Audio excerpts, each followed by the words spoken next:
الذي فطر الخلائق بقدرته ونشر الرياح برحمته ثم الصلاة والسلام على أشرف الأنبياء والمرسلين أبو القاسم مصطفى اللهم صل على محمد وآل محمد وعلى عترته طيبين الطاهرين المعصومين المظلومين ولعنة الدائم على أعدائهم أجمعين من الآن إلى لقاء يوم الدين.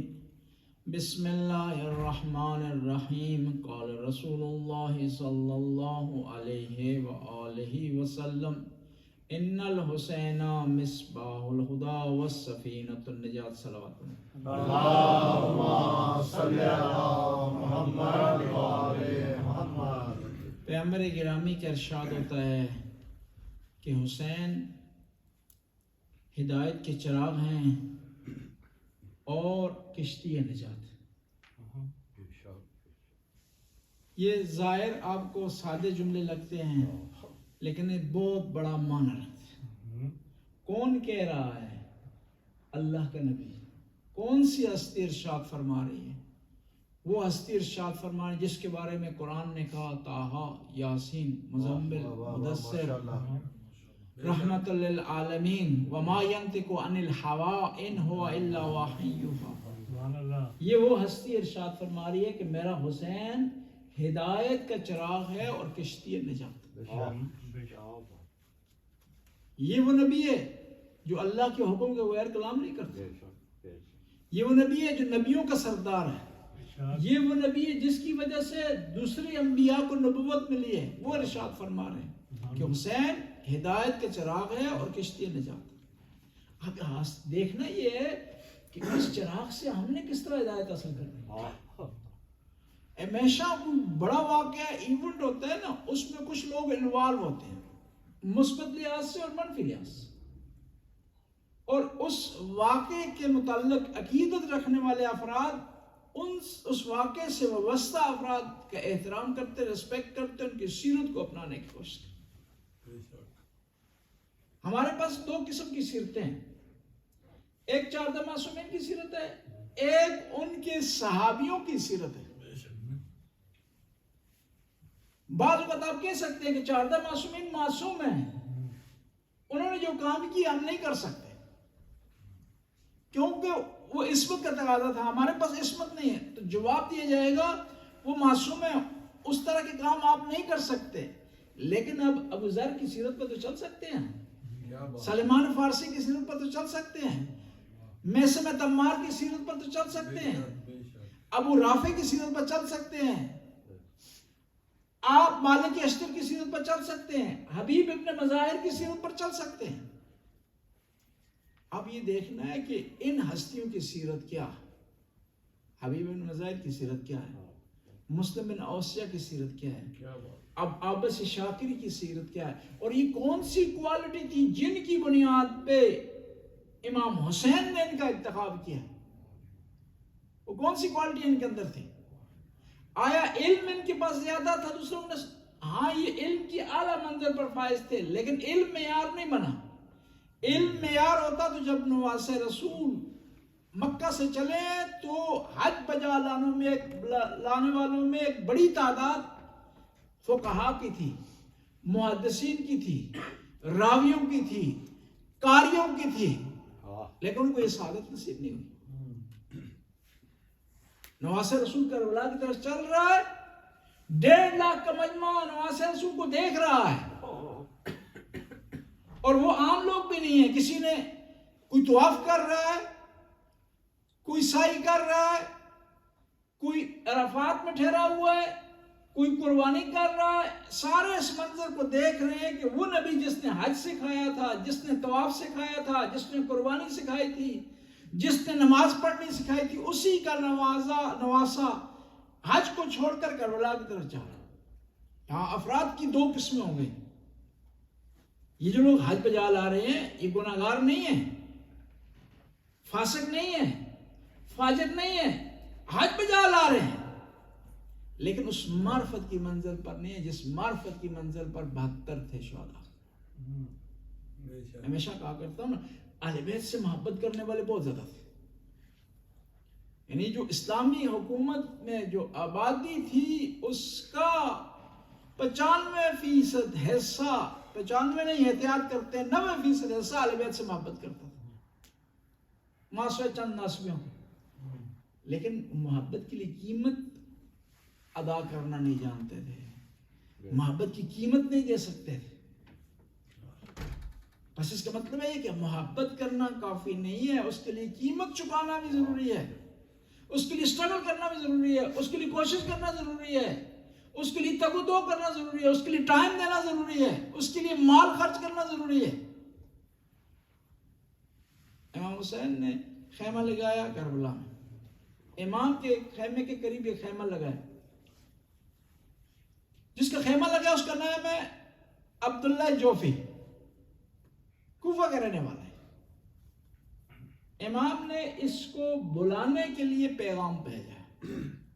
میں آپ سے پوچھ رہا ہوں کہ امام اس کو بلا رہے ہیں اپنے لشکر میں، اس لیے بلا رہے ہیں کہ 72 سے 73 ہو جائے، کوئی جنگ کا نقشہ تبدیل ہو جائے گا، کوئی بیلنس تبدیل ہو جائے گا؟ نہیں، چاہتے ہیں کہ وہ جہنم کی طرف نہ جائے، دوزخ کی طرف نہ جائے، جنت کی طرف آ جائے. دیکھیں کتنا پیار کرتے ہیں. اس جنگ کے عالم میں بھی نواس رسول اپنے نانا کی امت کی فلاح کا سوچ رہے. پیغام بھیجا امام نے، نہیں آیا. یہ حجاج بن مسروق کے ذریعے پیغام بھیجا، نہیں آیا. پھر شہزادہ علی اکبر کو بھیجا، نہیں آیا. پھر خود امام چل کر گیا اس کے پاس، اس کے خیمے میں. حالانکہ یہ ٹائم نہیں ہے کہ امام ایک یا دو افراد کو بلائیں، یہ فرصت نہیں ہے. دشمن نے گھیرے میں لیا ہوا ہے، پیاس کا عالم ہے، بچوں کی طرف سے دباؤ ہے، خواتین کی پریشانی ہے. اس عالم میں انسان کوشش کرتا ہے اپنے آپ کو بچائے، کسی اور کو بچانے کی نہیں سوچتا کہ اس کو جہنم سے بچا لیں جی. لیکن نواس رسول پھر بھی اس کے پاس چل کر گئے، خود چل کر گئے. کہا تجھے پتا ہے میں کون ہوں؟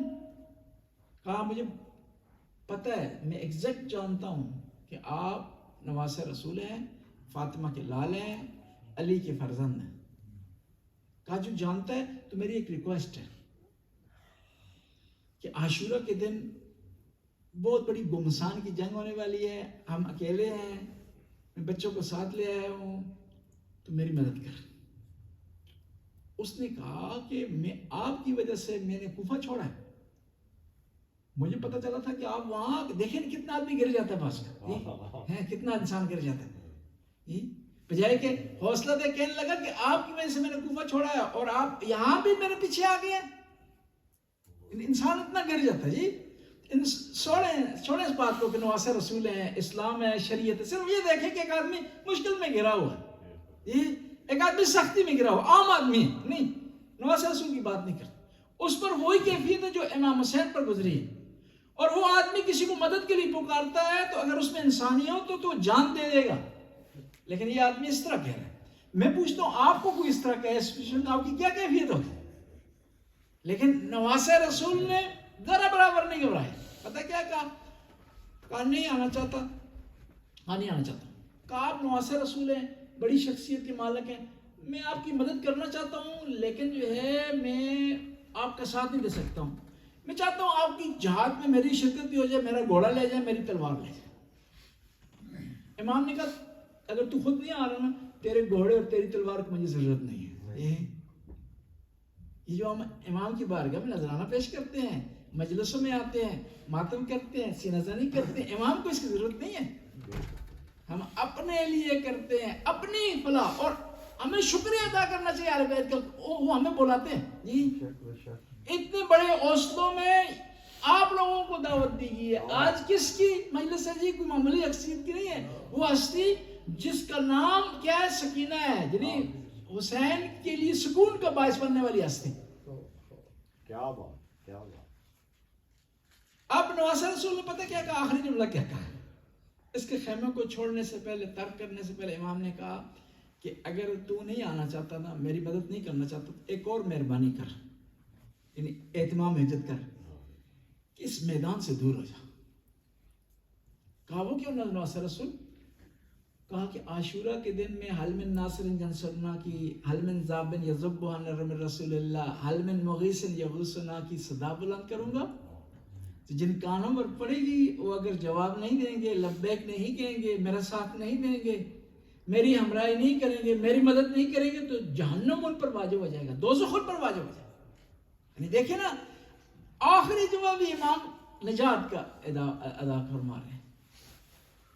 بس جو آل بیت کے جو صحابہ ہیں، آل بیت کے جو ناصران ہیں، جو کربلا میں شہید ہوئے ہیں، ان کا بہت بڑا مقام ہے۔ اب اس آدمی نے کیوں ساتھ نہیں دیا امام حسین کا؟ پتہ کیا کہنے لگا؟ میرا کاروبار ہے جی،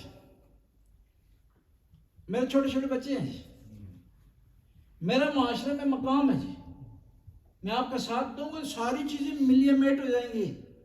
میں آپ سے پوچھتا ہوں، کیا حبیب ابن مظاہر کے بچے نہیں تھے جی؟ حبیب ابن مظاہر کا کاروبار نہیں تھا جی؟ اس کا کوفہ میں نام نہیں تھا؟ دیکھیں دونوں پیار کر رہے ہیں امام حسین سے، وہ جو نہیں آیا وہ بھی پیار کر رہا ہے، کہہ رہا ہے گھوڑا لے جائیں، تلوار لے جائیں۔ حبیب ابن مظاہر پیار کر رہے ہیں، لیکن دونوں پیار کرنے کے جو انداز ہیں مختلف ہیں۔ آل بیت حبیب ابن مظاہر کے انداز کو چاہتے ہیں، مسلم بن عوشہ کے جو ہے وہ انداز کو چاہتے ہیں۔ شہداء کربلا میں ایک اور ہے عابس شاکری، عظیم ہستی ہیں، اور ان ہستیوں کو جتنا تذکرہ کی جائے نا کم ہے۔ یہ قرآن ہے جی، قرآن کو بار بار پڑھنے سے انسان تھکتا نہیں۔ میدان میں داخل ہوئے ہیں جی، 3 دن کے پیاسے ہیں، خواتین کی پریشانی ہے، ساتھی کئی مارے گئے ہیں، دشمن نے چاروں طرف سے گہرے میں لیا ہوا ہے، معمولی سچویشن نہیں ہے جی۔ داخل میں میدان میں ان کا اتنا روب تھا نا، ایک دفعہ داخل ہوئے تو دشمن ایک دفعہ پیچھے بھاگ گیا، اور جو آدمی آتا اس کو قتل کر دیتے تھے سامنے۔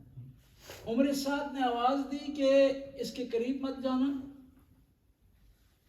یہ تمہیں ہڑپ کر جائے گا۔ تو لشکر نے کیا پھر کیا کریں؟ کہا دور ہٹ کر کے پتھر مارو، قریب جاؤ گے تمہیں مار دے گا، دور ہٹ کر پتھر مارو۔ ایک آدمی 30,000 کا لشکر پتھر مار رہا ہے جی، کوئی معمولی کام نہیں ہے۔ جب پتھر آنا شروع ہوئے تو عابس نے اپنے سر کا خود اتار دیے، لوہے کی جو ٹوپی ہوتی تھی وہ اتار دیے، جنگجوؤں کے سروں پہ ہوتی تھی، زرہ انہوں نے اتار دیے، قمیض انہوں نے اتار دیے۔ ساتھیوں نے آواز دی ہے، امام کے صحابہ نے، کہ عابس کیا کر رہے ہو؟ پتھر آ رہے ہیں، دشمن پتھر پھینک رہا ہے، کیوں تم نے ٹوپی اتار دی ہے، کیوں تم نے زرہ اتار دی؟ کہا چاہتا ہوں کہ جو حسین کے عشق میں پتھر لگے ان میں کوئی چیز رکاوٹ نہ ہو، کوئی چیز رکاوٹ نہ ہو۔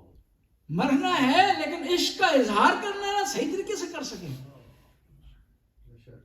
شہداء کربلا کی سب سے بڑی کوالٹی یہ تھی کہ انہوں نے حق کو پہچانا۔ یہ بڑا مرحلہ تھا کہ انسان حق کو پہچان لے، اور حق خود حق سے پہچانا جاتا ہے، اشخاص سے نہیں پہچانا جاتا۔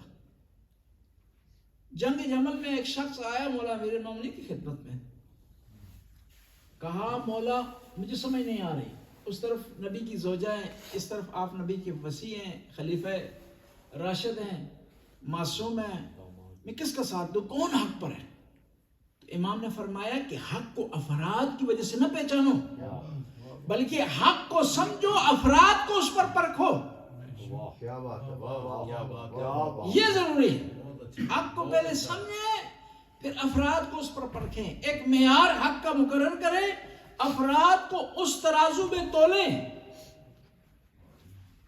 اور یہ بصیرت ہے کہ امام حسین کا ساتھ دیا انہوں نے شہداء کربلا میں، ورنہ اسی زمانے میں کئی لوگ تھے ساتھ چھوڑ کے چلے گئے، کئی لوگ جو دنیاوی کھاتوں میں آ گئے، دنیا پرستی میں آ گئے۔ روز عاشور امام حسین جب مکہ سے چلے تو ایک آدمی کے اونٹ امام نے کرایہ پر لیے تھے، کیونکہ بہت بڑا قافلہ تھا، چل رہا تھا، خواتین تھی، بچے تھے، ظاہر اتنی بڑی جو اس زمانے کے مطابق ٹرانسپورٹیشن، اس کے لیے ضروری ہے کہ کہیں سے کرایہ پہ لیے جائے، کیونکہ ایک آدمی کی بس کی بات نہیں ہوتی کہ اتنا جو جانور اکٹھے رکھ سکے۔ امام نے کرایہ پہ لیے اس کو اونٹ، اس آدمی کی، یہ آدمی ساتھ چلتا رہا۔ عاشورہ کے دن جب امام کے سارے ساتھی مارے گئے، علی اکبر مارا گیا، قاسم مارا گیا، یہ آدمی آگے کہا کہ مجھے میرا کرایہ اور میرے اونٹ چاہیے اس عالم میں۔ امام نے کہا کہ تو دیکھ رہا ہے سچویشن کیا ہے، یہ میرے سارے مارے گئے ہیں، تھوڑا سا صبر کر لے، ممکن ہے کوئی مسئلہ حل ہو جائے اور تیرے پیسے بھی دیے جائیں گے، اونٹ بھی دیے جائیں گے۔ اس نے کہا نہیں، مجھے اور کچھ نہیں چاہیے، میں ان جھگڑوں میں پڑنے والا نہیں ہوں، میرا یہ کام ہے، میرا کاروبار ہے جی، مجھے اپنے پیسے چاہیے جی۔ نواز رسول کو اس مشکل وقت میں کہہ رہے، امام نے پتہ کیا کہا، اس کو اونٹ دیے، اس کو کرایہ ڈبل دیا امام، یہاں تک نہیں کہ بلکہ محفوظ راستہ دکھایا اس کو، کیونکہ دشمن نے چاروں طرف سے گھیرے میں لیا ہوا تھا، نکلنے کی، جان بچانے کی کوئی گنجائش نہیں تھی۔ امام نے اس کو محفوظ راستہ بتایا کہ اس راستے سے نکل سکتے ہو، اس طرف دشمن کی فوج نہیں۔ اس کا مطلب یہ ہے کہ امام کو محفوظ راستوں کا علم تھا، اپنے لیے علم تھا لیکن اسلام کے لیے علم نہیں تھا۔ کہا کہ میں اگر نکل جاؤں تو پھر اسلام کو کون بچائے گا، اسلام اکیلا رہ جائے گا۔ اس ظالم نے نہیں کہا کہ میں نکل جاؤں گا، مجھے راستہ محفوظ مل گیا، لیکن نواز رسول کا کیا بنے اس نے نہیں سوچا۔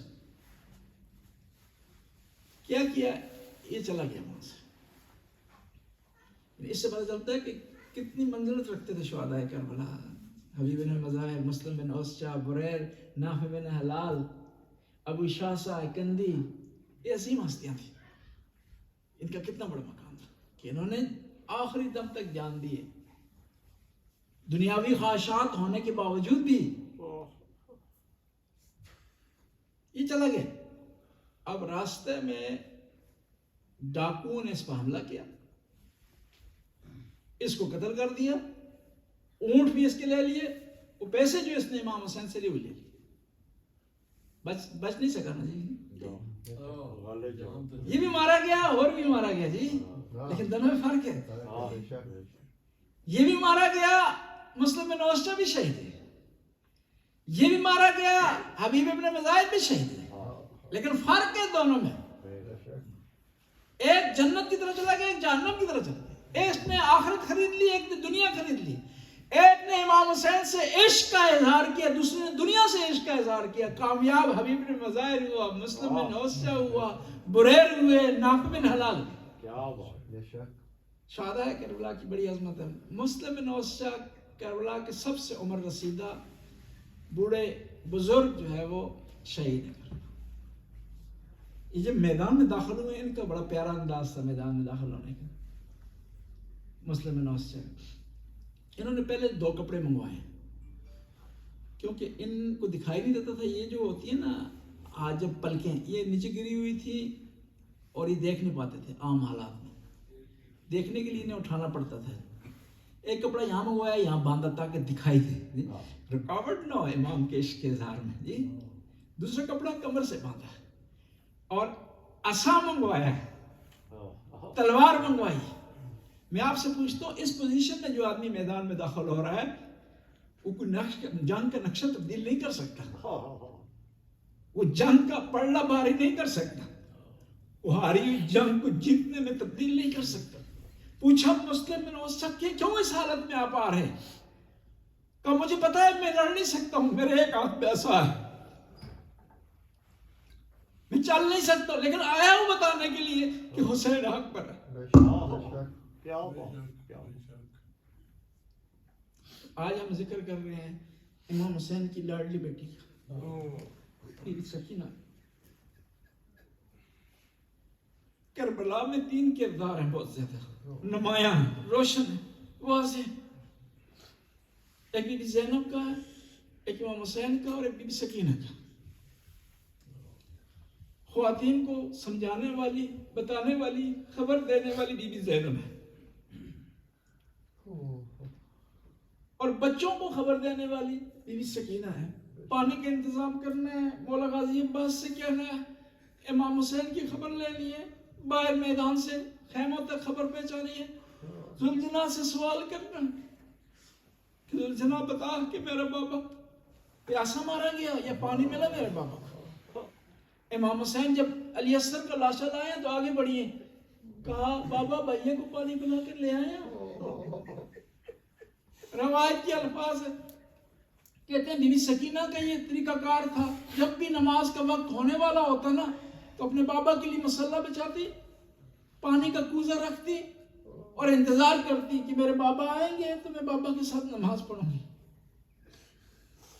ظہر کو بابا نہیں آئے، تیار بیٹھی رہی.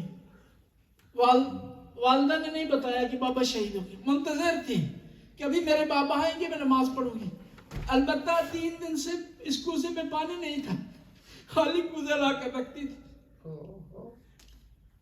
ماں نے نہیں بتایا. اچانک عصر کے وقت خیمے کا پردہ اٹھا، بی بی سمجھی کہ میرے بابا آ گئے.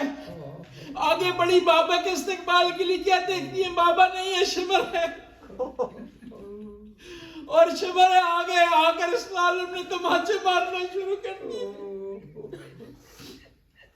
اور کانوں سے دور انداز سے چھینے کے خون کا فوارہ بلند ہوا. اور بی بی نے کہا بابا آپ دیکھ رہے ہیں میرے ساتھ کیا ظلم ہو. میں آپ جیسے سخی باپ کی بیٹی تھی، ظالم اگر مجھ سے مانگتا نا، گشوارے مجھ سے مانگتا تو میں اتار کر دے دیتی. اب شام آ گئی ہے. بی بی زندان کے باہر بیٹھتی، پرندوں کو دیکھتی، اپنے پھوپھی سے سوال کرتی، پھوپھی جان یہ پرندے کہاں جا رہے ہیں؟ کہا اپنے گھروں کو جا رہے ہیں. کہا ہمارا بھی کوئی گھر ہے جس کو ہم جا سکیں؟ روزانہ روتی اپنے بابا کی یاد میں. ایک دفعہ رات کی تاریکی تھی، نصف شب تھی، بی بی نے رونا شروع کر دیا اور یہ رونے کی آواز یزید ملعون کے کانوں پر پہنچی. کہا یہ کون ہے؟ کہا حسین کی ایک بیٹی ہے جو اپنے بابا کو یاد کر رہی ہے. کہا اس کے لیے اس کے بابا کو لے جاؤ. تشت میں سر رکھا تھا اور کپڑے سے ڈھانپا ہوا تھا. جب لایا گیا نا، بی بی سبزی کی کھانا لے آئے. کہنے لگی مجھے کھانے کی ضرورت نہیں ہے، مجھے اپنے بابا چاہیے. اور جب یہ اس سے کپڑا اتارا گیا نا، بی بی اپنے بابا کو نہ پہچان سکی. کس طرح پہچان دی کہ یہ سر کربلا سے چلا، ڈوب میں رہا، ظالموں کے پتھروں کا نشانہ بنتا رہا، نہ پہچان سکی. تو بھی نے کہا سکینہ تیرے بابا کا سر ہے. جب یہ کہا نا تو بی بی نے پتا کیا کیا؟ وضاعت شفت علی وریدہا، اپنے ننھے ننھے ہونٹوں کو بابا کی کٹی ہوئی رگوں پر رکھا. مومنین اکرام، جب بچوں کو کچھ ستائے نا، یہ بڑوں کے منتظر رہتے ہیں اور گلا کرتے ہیں. جب بڑوں سے ملتے ہیں بتاتے ہیں ان پر کیا گزری. بی بی نے کیا کہا؟ بابا من الذی ائتمنی بصغر سنی، مجھے اس حال میں کس نے یتیم کیا. ومن الذی قطع وریدک، بابا آپ کی گردن کی رنیں کس نے کاٹی ہے. بابا اپنے آنے میں دیر کر دی. بابا لوگ کہتے تھے یتیم کسے کہتے ہیں، مجھے نہیں پتا چلتا تھا یتیم کسے کہتے ہیں. آج پتا چل گیا بابا، جسے تماچے مارے جائے اسے یتیم کہا جاتا ہے، جس کے دامن کو آگ لگا دی جائے اس کو یتیم کہا جاتا ہے. اللہ لعنت اللہ قوم الظالمین. فسيعلم الذين ينقلبون ينقلبون. خدا اس کلیل سی حاضر کو قبول و منظور فرما، ہمارے گناہوں سے درگزر فرما.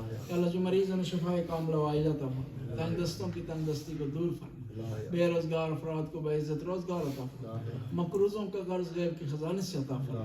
یا اللہ اس مرکز کو قائم و دائم فرما. جو مومنین مومنات یہاں خدمت کریں ان کی توفیقات میں اضافہ فرما، ان کے رزق و وسعت عطا فرما، ان کی اولاد کو نیک اور صالح بنا. خدایا تجھے بی بی سکینہ کی مظلومیت کا واسطہ حاضرین جو حاجت رکھتے ہیں ان کی حاجت روائی فرما.